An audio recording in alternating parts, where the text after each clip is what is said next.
संसारको सबैभन्दा थाकेको मानिस को हुन्छ थाहा छ? त्यो होइन जो दिनभरि काम गर्छ, त्यो होइन जो धेरै जिम्मेवारी बोक्छ, त्यो होइन जो बिहानदेखि बेलुकासम्म पसिना बगाएर आफ्नो परिवारको लागि सङ्घर्ष गर्छ। संसारको सबैभन्दा थाकेको मानिस त त्यो हो जो हरेक दिन आफूलाई बलियो देखाउने नाटक गर्छ।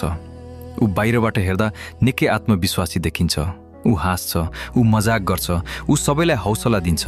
जब कसैलाई समस्या पर्छ सबैभन्दा पहिले सम्झिने मान्छे पनि ऊ नै हुन्छ।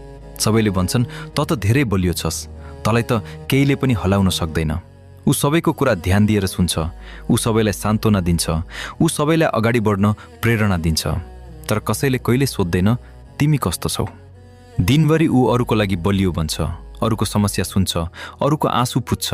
तर जब रात पर्छ, जब संसार शान्त हुन्छ, जब सबै मानिसहरू आफ्ना कोठामा निदाइसकेका हुन्छन्, त्यो बेला ऊ एक्लै हुन्छ। त्यो बेला ऊ आफ्नो मनसँग बस्छ, त्यो बेला ऊ आफ्नो भित्र लुकेको पीडासँग सामना गर्छ। उसले महसुस गर्छ उसको पीडा सुन्ने कोही छैन। सबैलाई लाग्छ ऊ ठिक छ, सबैलाई लाग्छ ऊ सधैँ बलियो छ। तर सत्य के हो भने ऊ भित्रभित्रै टुटिरहेको हुन्छ।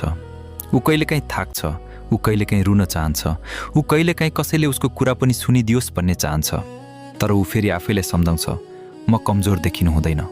यसैले ऊ फेरि अर्को दिन पनि हाँस्छ, फेरि सबैलाई हौसला दिन्छ, फेरि सबैको समस्या सुन्छ। किनकि कहिलेकाहीँ सबैभन्दा बलियो देखिने मानिसहरू नै सबैभन्दा धेरै थाकेका हुन्छन्। र हुनसक्छ तिम्रो वरिपरि पनि यस्तो कोही मान्छे छ।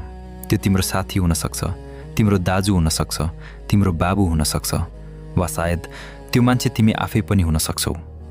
त्यसैले आज एकछिन समय निकालेर आफ्ना नजिकका मानिसहरूलाई सोध्नु तिमी साँच्चै कस्तो छौ।